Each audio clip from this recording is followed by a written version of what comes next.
Qo'rqinchli Gabbar Sinih, muvaffaqiyat va og'ir yakun. Aktyor Amjadxonning hayot va ijod yo'li haqida.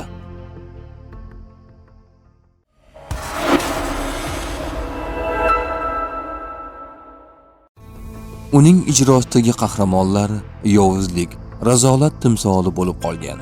Shafqatsiz bosqinchi, ayovsiz kallakesar, tutqich bermas jinoyatchi obrazlari hozirgacha tomoshabinlarning yodidan chiqmaydi.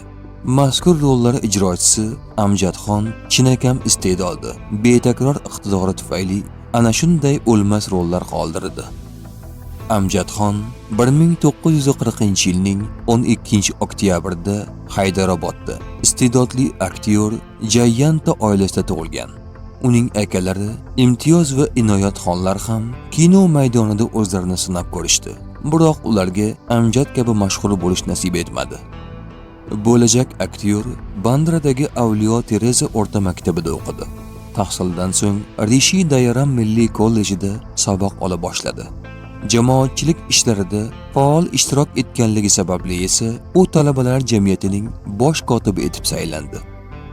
Amjad kinoda rol ijro etgunga qadar teatr aktyori bo'lgan. Bu dargohda bir-biridan betakror rollar ijro etib, kino rejissyorlarining e'tiboriga tushgan. 1957-yili yosh Amjad Dehli endi yaqin filmida uncha katta bo'lmagan rolni ijro etdi. 60-yillarning oxirlarida esa Muhabbat va Xudo filmida xizmatkor rolida paydo bo'ldi.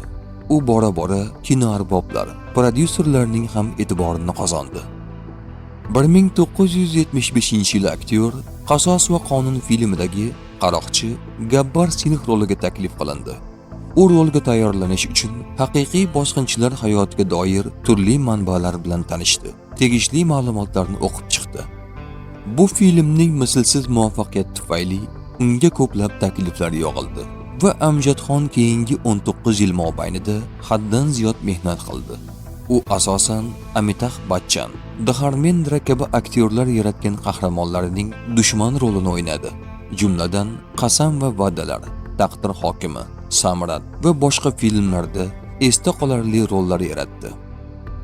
O'zining 20 yillik faoliyati mobaynida 165 ta filmda suratga tushgan Amjadxon o'zbek tomoshabinlariga ham yaxshi tanish.